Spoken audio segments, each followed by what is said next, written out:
सर्वांचे आवडते आणि सगळ्यांची ज्यांची डिमांड होती सगळ्यांची आपली ती खासदार अमोल कोल्हे साहेब या ठिकाणी आलेले आहेत. मी त्यांचं स्वागत करतो. भाऊ पवार असतील, व्यासपीठ इतका मोठा आहे आणि मी उमेदवार आहे. कोणाची नावं राहिली तर लगेच भायावर होतील. बघतो आता 20 तारखेला. त्यामुळे असं न होता संपूर्ण व्यासपीठ सर्व या भागातले प्रमुख नेतेगण, उपस्थित बंधू आणि भगिनींनो, आपल्या सगळ्यांना माहिती आहे की अनेकांनी वक्त्यांनी आता आपल्या समोर बरेच प्रश्न मांडले. सगळ्यात महत्वाचा ह्या भागातला जो प्रश्न आहे तो 54 मीटर रस्त्याचा. मी आपल्याला सांगू इच्छितो, 54 मीटरचा रस्ता कुठल्याही कोर्टात पेंडिंग नाहीये. हे खोटं आपल्याला सांगितलं जातंय. तुम्हाला मी अभिवचन देतो की 1 वर्षाच्या आत तो रस्ता चालू होईल आणि 2 वर्षात पूर्ण होईल, एवढी गॅरंटी या ठिकाणी आम्ही देतो. आणि येणाऱ्या काळामध्ये आपण बघताय, रोज तुम्ही टीव्ही बघताय, आता सोशल मीडिया इतकी ऍक्टिव्ह झालेली आहे, मला वाटतं लोकांना आता सांगायची काही गरज नाही. कोण खरं बोलतंय कोण खोटं बोलतंय लोक लगेच ओळखतात. आणि त्यामुळं आज सोशल मीडिया पाहिली, टीव्ही पाहिला, एक्झिट पोल्स पाहिले, तर मला वाटतं भविष्य करायची सुद्धा गरज नाही की या ठिकाणी राज्यामध्ये महाविकास आघाडीची सत्ता येणार आहे आणि महाविकास आघाडीची सत्ता येणार आहे. पवार साहेबांच्या नेतृत्वाखाली म्हणजे कुठल्या तिन्ही पक्षामध्ये कुठलाही एका पक्षाचा मुख्यमंत्री होईल, पण नेतृत्व मात्र पवार साहेबच करतील हे आपल्या सगळ्यांना माहिती आहे. आणि पवार, मला अभिमानाने सांगायचं वाटतं की मी आज पवार साहेबांचा उमेदवार म्हणून तुमच्या समोर आलोय. मागे सुद्धा 2009ला मी आपल्या समोर आलो होतो. या भागाने सगळ्यात जास्त लीड दिला असेल तर ते ह्या भागाने दिलं होतं त्यावेळी सुद्धा. आणि हा भाग तात्यांवर प्रेम करणारा भाग आहे आणि त्यामुळं माझ्यापेक्षाही जास्त कार्यकर्ते इथं तात्यांचे आजी आहेत. आणि त्यांना जास्त आनंद झालेला आहे की महेश कोटेच्या रूपाने आता आपल्या भागातला आमदार होणार आहे. आणि त्यांनी 20 वर्ष या भागात नेतृत्व केलं. त्यांनी या भागाला कुठलाही न्याय देण्याचं काम केलं नाही. मी जरी लहान होतो तरी मला आठवतो ते दिवस की सगळ्या मिल बंद पडल्यानंतर इथल्या लोकांची अवस्था काय झाली होती, कसे दिवस आपण काढले आणि त्याच्यातून आज परत आपण उभारलोय.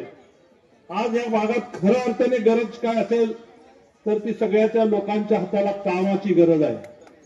आज महिला असतील, युवक असतील, आमच्या मुली असेल, यांना शिक्षण भरपूर घेतात मुलं मुली, परंतु शिक्षण झाल्यानंतर त्यांना मात्र नाईलाजाने सोलापूर सोडून बाहेर जावं लागतंय. आणि महाराष्ट्रामध्ये जर सगळ्यात कुणी आयटी आणलं असेल तर ते फक्त शरद पवार आणि शरद पवारांनी आणलंय. आज आपण पाहतोय की पुण्यासारख्या ठिकाणी पंचशील ग्रुपच्या माध्यमातून 5 लाख त्या ठिकाणी मुलं आणि मुली काम करतायत.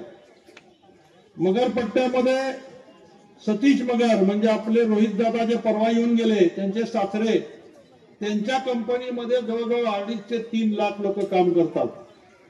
म्हणजे त्यांनी सुद्धा आयटी क्षेत्र मगरपट्ट्यामध्ये मोठं केलंय. तुमचे कुणाची मुलं असतील तर तुम्हाला मी वेगळं सांगण्याची गरज नाहीये. आज सोलापूरला काय गरज असेल तर सोलापूरचं अर्थकारण वाढवण्याची गरज आहे. बघा, आज दिवसभर आपण काम केलं तरी सुद्धा किती पैसे आपल्याला महिन्याला मिळतात. मला वाटतं 10-12 हजार रुपये मिळाले तरी आपलं नशीब, अशा पद्धतीची आज सोलापूरमध्ये अर्थव्यवस्था आहे. पण हाच मुलगा जर पुण्यामध्ये गेला तर कमीत कमी 20-25 हजाराच्या खाली तो कमवत नाही. मग 250 किलोमीटर मध्ये असा काय फरक आहे? तर 250 किलोमीटर मध्ये हाच फरक आहे की तिथं नेतृत्व पवार साहेबांचं आहे आणि पवार साहेबांच्या नेतृत्वाखाली अनेक इंडस्ट्रीज त्या ठिकाणी उभारले.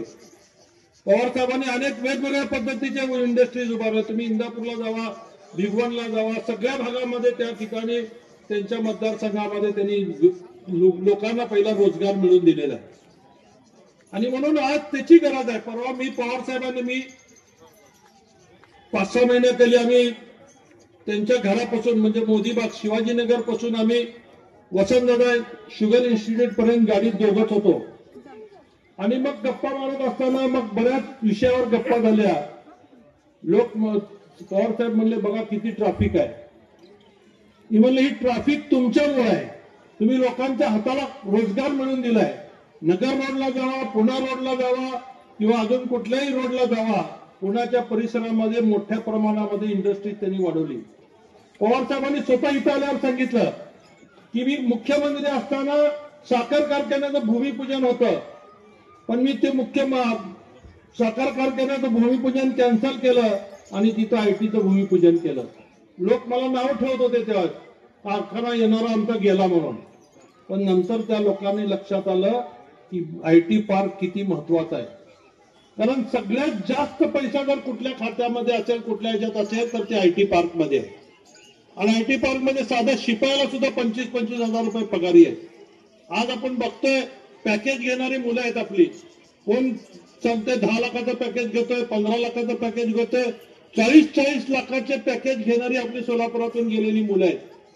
त्यांच्या आई वडिलांनी आयुष्यभर कष्ट करून एक घर बांधलं, त्यांचा ते घर बांधायला आयुष्य गेलं.